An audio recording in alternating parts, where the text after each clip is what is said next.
Hi hello வாங்க இன்றைக்கி prawn gravy எப்படி செய்யுதுன்னு பார்க்கலாம். நான் இன்றைக்கி ப்ரான் கிரேவி தான் செய்ய போகிறேன். ஒரு கடாயை வச்சுட்டு நல்லா எண்ணெய் சூடு ஏறட்டும். நான் வந்து ஒரு 15 ப்ரான் அளவுக்கு தான் எடுத்துருக்கேன். கொஞ்சமாக எண்ணெய் நல்லா சூடு ஏறிடுச்சு. ஒரு லவங்கம், ஒரு பட்டை, ஒரு பச்சை மிளகா, ஒரு பிரியாணி இலை. ஏன் எல்லாம் ஒன்று ஒன்றா போடுறேன்னா கொஞ்சம் தான் எடுத்துருக்கேன் நான் ப்ரானு. அது நல்லா சூடு ஏறந்தோம் நல்லா ஃப்ரை பண்ணிவிட்டு அடுத்து வெங்காயம் சேர்த்துக்கலாம். வெங்காயம் நல்லா வதக்கிக்கலாம். பாருங்கள், இந்த மாதிரி நல்லா வதக்கிட்டு கொஞ்சமாக நம்ம இப்போது ஒரு 1/4 டீஸ்பூன் உப்பு சேர்த்துக்கலாம். உப்பு சேர்த்துனா சீக்கிரமாக வதங்கிடும்.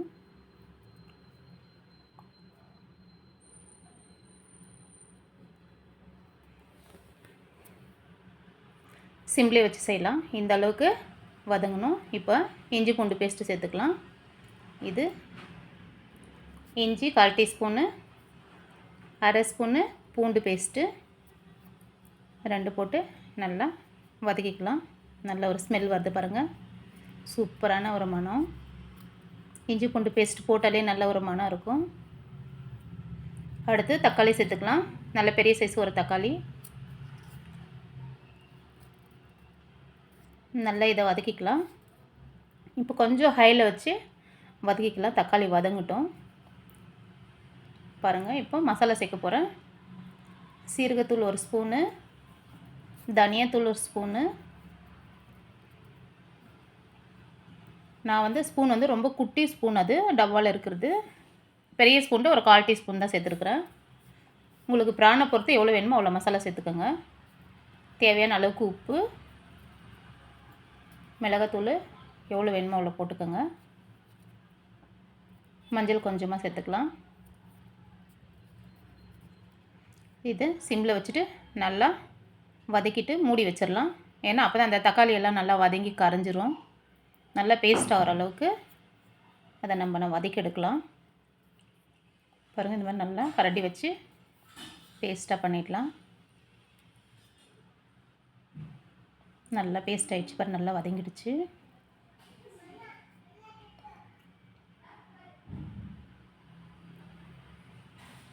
எல்லா மசாலாவும் போட்டோம்னா நல்லா வாசனையாக இருக்குது. உங்கள் வீட்டில் சிக்கன் மசாலா இருந்தால் அது 1 ஸ்பூன் போட்டுக்கோங்க. ஆனால் இப்போ இல்லை, அதனால நான் சேர்க்கல. 1/4 டீஸ்பூனு அளவுக்கு கொஞ்சமாக கரம் மசாலா போடுறேன்.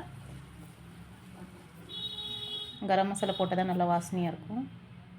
சிக்கன் மசாலா இருந்து சேர்த்துனா இன்னும் வாசனையாக இருக்கும். நீங்கள் இருந்தால் சேர்த்துக்கலாம், நல்லாயிருக்கும். இப்போ எங்கே இல்லை, அதனால் நான் போடலை, இருக்கிறத வச்சு செய்கிறேன். கொஞ்சமாக தண்ணி விட்டு மிக்ஸ் பண்ணிடலாம். இப்போ ஹையில் இருக்கிற ஸ்டவ் சிம்மில் வச்சுக்கலாம். அது நல்லா எண்ணெய் பிரிஞ்சு வர அளவுக்கு கொதிக்கட்டும்.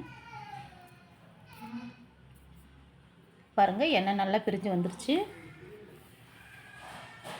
இந்த அளவுக்கு சிம்மில் வச்சு எண்ணெய் பிரிஞ்சு வர அளவுக்கு கொதிக்குது. இப்போ நம்ம அதை ஓப்பன் பண்ணிவிட்டு ப்ரான் பாருங்கள், நான் ஒரு குட்டி பவுலில் ஒரு 15-20 அளவுக்கு இருக்குது ப்ரானு. அவ்வளோதான் நான் செய்கிறேன். இப்போ ப்ரானை சேர்த்து நல்லா கலக்கி விட்டுக்கலாம். ப்ரான் வந்து சேர்த்துருந்தோம் ஒரு 5 மினிட்ஸ் தான் வேகணும் அது அந்த மசாலாவில், ஏன்னா கெட்டி ஆகிடும். ஒரு 5 மினிட்ஸ் நம்ம மூடி வைக்கலாம் சிம்மில். அவ்வளோதான், மிக்ஸ் பண்ணியாச்சு. இப்போ நான் ஒரு 5 மினிட்ஸ் சிம்மில் மூடி வைக்கிறேன். இது நல்லா எண்ணெய் பிரிஞ்சு வரும், அதிலே வெந்துடும். அது ஹையில் வச்சா தீஞ்சிடும். நான் வந்து ஒரு கிரேவியாக தான் பண்ணுறேன். இது வந்து ட்ரையாக. உங்களுக்கு கிரேவியாக வேணும்னா நீங்கள் தக்காளி அரைச்சி ஊற்றி செய்யலாம். நான் வந்து சும்மா கொஞ்சமாக தொக்கு மாதிரி செய்கிறேன். பாருங்கள், அதிலே தண்ணி விட்டுருச்சு நல்லா. நான் தண்ணி எதுவும் சேர்க்கல. இந்த மாதிரி கலக்கிட்டு பாருங்கள், எண்ணெய் நல்லா பிரிஞ்சு வந்துருச்சு. ப்ரானும் நல்லா பாயில் அடிச்சு 5 மினிட்ஸ்லேயே வெந்துடும் அது. நம்ம இப்போ கொத்தமல்லி தழை கொஞ்சமாக தூவிக்கலாம். அவ்வளோதாங்க, சூப்பரான ஒரு ப்ரான் கிரேவி ரெடி ஆயிடுச்சு. நீங்களும் உங்கள் வீட்டில் ட்ரை பண்ணி பாருங்கள். வீடியோ தள்ளாமல் பாருங்கள். மறக்காமல் வீடியோ பார்க்குறவங்க எல்லோரும் லைக், சப்ஸ்கிரைப் பண்ணுங்கள்.